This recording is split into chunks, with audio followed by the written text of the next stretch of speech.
Hello दोस्तों, मेरे channel पे आपका स्वागत है। आज की हमारी कहानी है कोयले का टुकड़ा। आइए सुनते हैं। अमित एक मध्यम वर्गीय परिवार का लड़का था। वह बचपन से ही बड़ा आज्ञाकारी और मेहनती छात्र था, लेकिन जब से उसने कॉलेज में दाखिला लिया था, उसका व्यवहार बदलने लगा था। अब ना तो वो पहले की तरह मेहनत करता और ना ही अपने माँ बाप की सुनता। यहाँ तक कि वो घर वालों से झूठ बोलकर पैसे भी लेने लगा था। उसका बदला हुआ आचरण सभी के लिए चिंता का विषय था।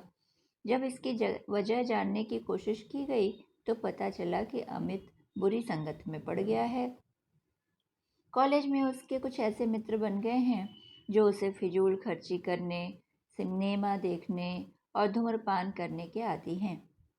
पता चलते ही सभी ने अमित को ऐसी दोस्ती छोड़कर पढ़ाई लिखाई पर ध्यान देने को कहा, पर अमित पर इन बातों का कोई असर नहीं पड़ा। उसका बस एक ही जवाब होता, मुझे अच्छे बुरे की समझ है। मैं भले ही ऐसे लड़कों के साथ रहता हूँ, लेकिन मुझ पर इसका कोई असर नहीं होता। दिन ऐसे ही बीतते गए और धीरे धीरे परीक्षा के दिन आ गए। अमित ने परीक्षा से ठीक पहले कुछ मेहनत की, पर वो काफ़ी नहीं थी। वह एक विषय में फेल हो गया। हमेशा अच्छे नंबरों से पास होने वाले अमित के लिए यह किसी जोरदार झटके से कम नहीं था। वह बिल्कुल टूट सा गया।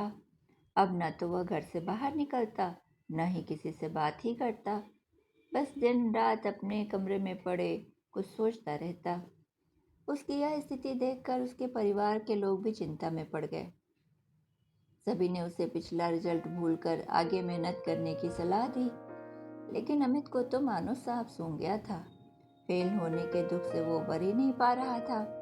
जब ये बात अमित के पिछले स्कूल के प्रिंसिपल को पता चली तो उन्हें यकीन नहीं हुआ। अमित उनके प्रिय छात्रों में से एक था और उसकी स्थिति जानकर उन्हें बहुत दुख हुआ। उन्होंने निश्चय किया वे अमित को इस स्थिति से जरूर निकालेंगे। इसी प्रयोजन से उन्होंने एक दिन अमित को अपने घर पर बुलाया। प्रिंसिपल साहब बाहर बैठे अंगीठी पर ताप रहे थे। अमित उनके बगल में बैठ गया। अमित बिल्कुल चुप था और प्रिंसिपल साहब भी कुछ नहीं बोल रहे थे। 10-15 मिनट ऐसे ही बीत गए। किसी ने एक भी शब्द नहीं कहा। फिर अचानक प्रिंसिपल साहब उठे और चिमटे से कोयले के एक धधकते टुकड़े को मिट्टी में डाल दिया। वह टुकड़ा कुछ देर तो गर्मी देता रहा, लेकिन थोड़ी देर बाद ठंडा होकर बुझ गया। यह देखकर अमित कुछ उत्सुक हुआ और बोला, प्रिंसिपल साहब, आपने उस टुकड़े को मिट्टी में क्यों डाल दिया? ऐसे तो वो बेकार हो गया। अगर आप उसे अंगीठी में ही रहने देते तो अन्य टुकड़ों की तरह वह भी गर्मी देने के काम आता। प्रिंसिपल साहब मुस्कुराए और बोले, बेटा, कुछ देर अंगीठी में बाहर रखने से वो टुकड़ा बेकार नहीं हुआ। लो, मैं उसे दोबारा अंगीठी में डाल देता हूँ। और ऐसा कहते हुए उन्होंने टुकड़ा अंगीठी में डाल दिया।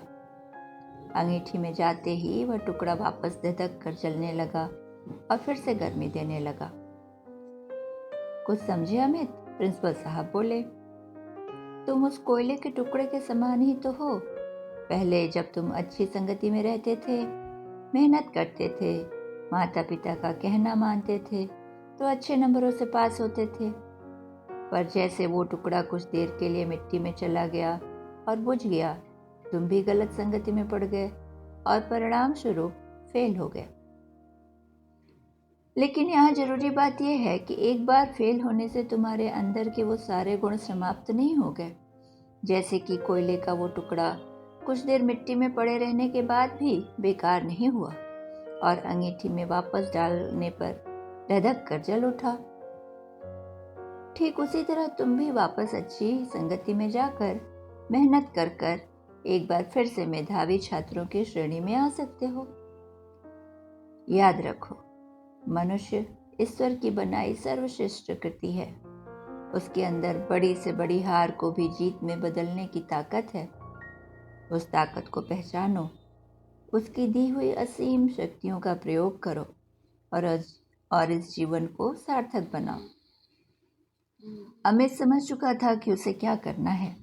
वह चुपचाप उठा, प्रिंसिपल साहब के चरण स्पर्श किए और निकल पड़ा अपना भविष्य बनाने। बस दोस्तों, इतनी थी ये कहानी। आशा है आपको पसंद आई होगी। पसंद आई हो तो लाइक एंड सब्सक्राइब करें। सुनने के लिए धन्यवाद।